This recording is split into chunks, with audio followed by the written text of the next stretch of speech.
दिया, उन्होंने किसी का पर्टिकुलर नहीं दिया कि भाई ब्राह्मण है, ये क्षत्रिय है, ये वैश्य है, शूद्र ओबीसी उनके लिए विशेष नहीं।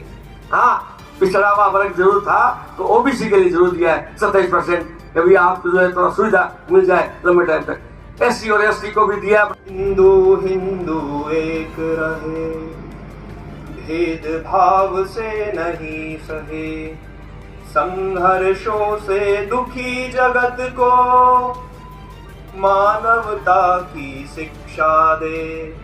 हिंदू हिंदू एक रहे, हिंदू हिंदू एक रहे, एक ब्रह्म कुछ और नहीं, हरिहर दुर्गा मात वही, देवी देविया रूप उसी का, देश काल अनुसार सही, सब पंथों का मान करें, सब ग्रंथों से ज्ञान गहे, सद्गुरुओं की सीख समझ कर जीवन को जीना सीख। और इसलिए उसको लेकर के विभिन्न रूपों की उनकी जो मूर्ति है, अपने विचार के अनुकूल सब लोग है एक आदर्श मान करके ऐसे आयोजन करता आ रहा है। पूरे देश भर के अंदर जब उनका 125वां जन्म वर्ष था, आज से लगभग 7 वर्ष पहले, तब उसका एक व्यापक आयोजन हुआ और उसके बाद में देश भर में और कार्यक्रमों का एक रूप बदला है।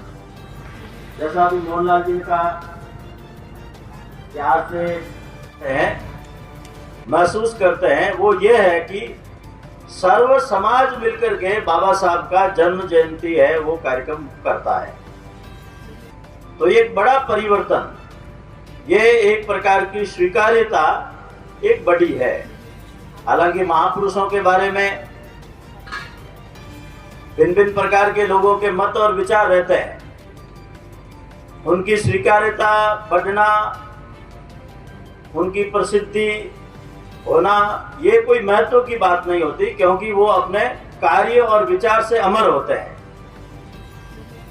वो एक समय सीमा अवधि या टाइम पीरियड के हीरो नहीं होते।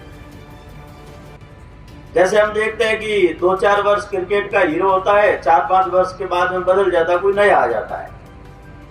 राजनीति के अंदर भी हमने देखा 8-10 साल कुछ इस प्रकार के लोग होते हैं, सत्ता में रहते हैं, कुछ समय बाद वो बदल जाते हैं, लोग उनको भूल जाते हैं, फिर नए आ जाते हैं। लेकिन उनकी जो प्रसिद्धि है, उनका जो महत्व है, जो उन्होंने अपने जीते हुए जो कार्य किया है, वो उनके जाने के बाद में ज्यादा बढ़ता है। और जैसे जैसे देश काल परिस्थिति बदलती जाती है, तो ऐसे श्रेष्ठ महापुरुषों के द्वारा किए हुए काम भी वो नवाचारों के रूप में भी समाज के बीच में आता है। और इसलिए जब हमारे जैसा एक बड़ा समूह बाबा साहब जैसे एक श्रेष्ठ पुरुष के जन्म जयंती पर एकत्र होता है, तो वर्तमान को जोड़ करके हमको विचार करना पड़ेगा, जिसको हम कहते हैं समय के साथ चलना।